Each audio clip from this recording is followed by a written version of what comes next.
Hello students, welcome to my physics class. This is Shumi Roy from Techno India Group Public School, Shiliguri, and today we are going to do awareness science solution of chapter 12, friction.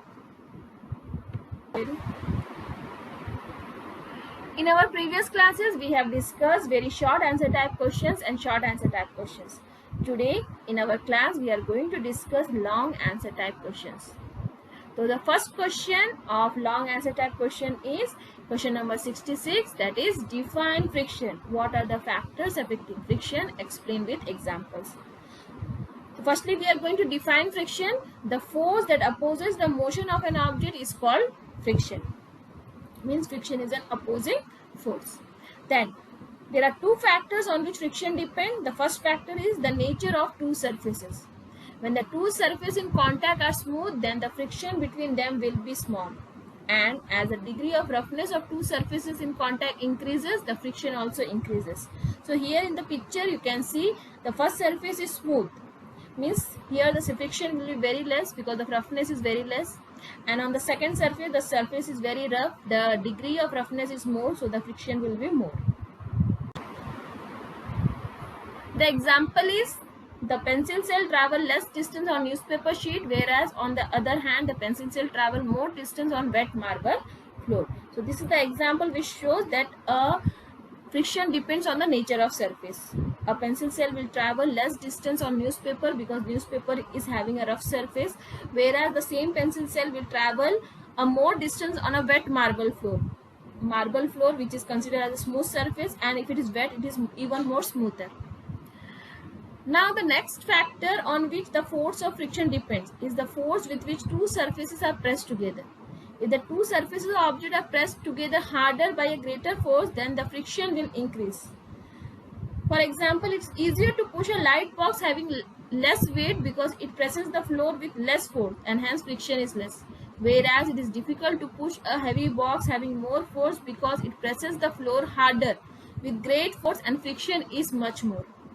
So this is a very easy example which shows a light box will have a less friction and a heavy box will have a more friction. The next question, that is question number 66b, is what is the cause of friction? Explain with the help of a label diagram.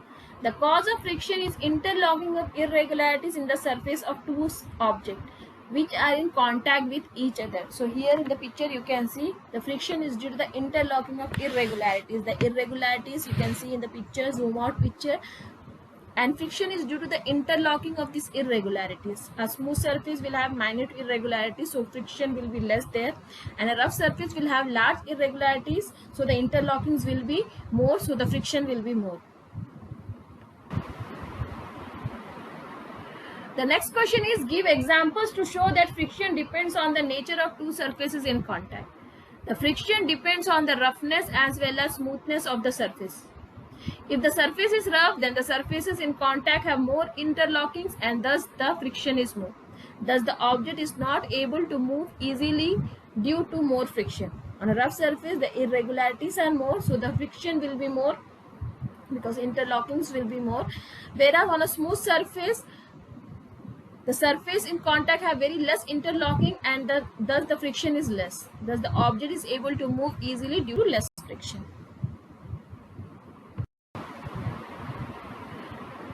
Next question is give an example to show that friction depends on the force with which the two surfaces are pressed together. So here we have already taken the example in our previous question.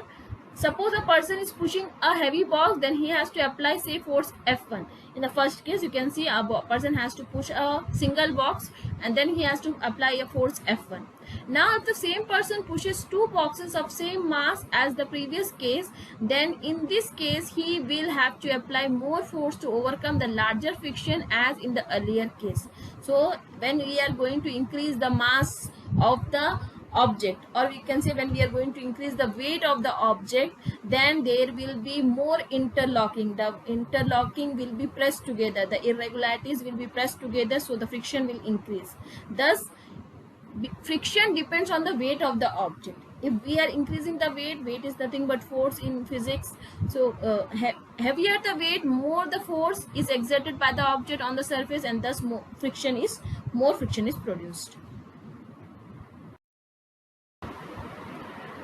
The next question is, what is the difference between static friction and sliding friction? For a given pair of objects, which of the two is greater? So firstly, we are going to define what is static friction. When the body is in stationary state or is at rest, the frictional force acting on the body is known as static frictional force. Means when a body is at rest, the friction which works between the object and the floor is the maximum frictional force, and that is the measure of static frictional force. But when the object is pushed and it moves, when the object is sliding, the friction that comes into action is sliding friction. The friction between a object which is sliding and the surface is sliding friction. So out of this, when we are going to compare, the static friction is greater than sliding friction because force is required to move the object from rest state into motion. Static friction is greater. One more reason is that during static friction the irregularities are getting much more time to get interlocked. So measure of static friction is more. Once the object comes into motion, it is easier to keep the object moving by applying comparatively less force, because here the interlockings, that irregularities, are not getting much time to get interlocked. So the sliding friction is comparatively very less to a static friction. The next question is, how can a very heavy machines be moved conveniently from one place to another in a factory? No crane is available for this purpose. A very heavy machines can be moved from one place to another with the help of wheels, because then rolling friction comes into action and its value is least among static and sliding friction. So we know by using rolling friction, when an object is rolling on a surface, then the time of interlocking becomes very less, and as the object is getting very less time to get interlocked, so rolling friction is the measure of rolling friction is very less compared to static and sliding friction. So the following diagram shows how a heavy cylinder can be moved easily. So rather than pulling it, rollers are placed so that the rolling friction takes place, and here, due to rolling friction as which is very less, the heavy machines can be moved very easily from one place to another when no crane is available for this purpose. Next question is, what is drag? Give two example of a drag force. So drag is another name for fluid friction. It resists the motion of any object that travels in fluid. For example, a boat traveling in water, an aeroplane moving in the sky. So these are the two examples where drag is applied, means fluid friction is applied.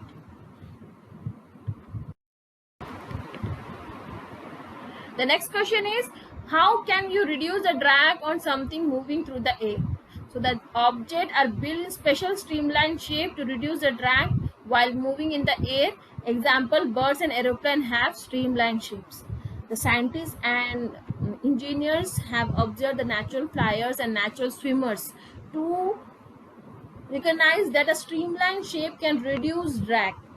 And now all the machineries, all the vehicles which moves in a fluid are made streamlined, and by giving them a special shape, that is streamlined shape, we reduce the drag.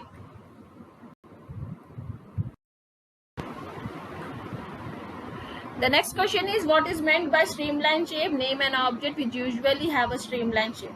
A streamlined shape is the one in which the body is pointed at the ends and broad shaped in the middle. So this is the streamlined shape. For examples, which object which having streamlined shapes are speedboat and streamlined shape. A speedboat is having a streamlined shape, and aeroplane is having a streamlined shape. There are many objects which are having streamlined shape, so that it can reduce the drag force.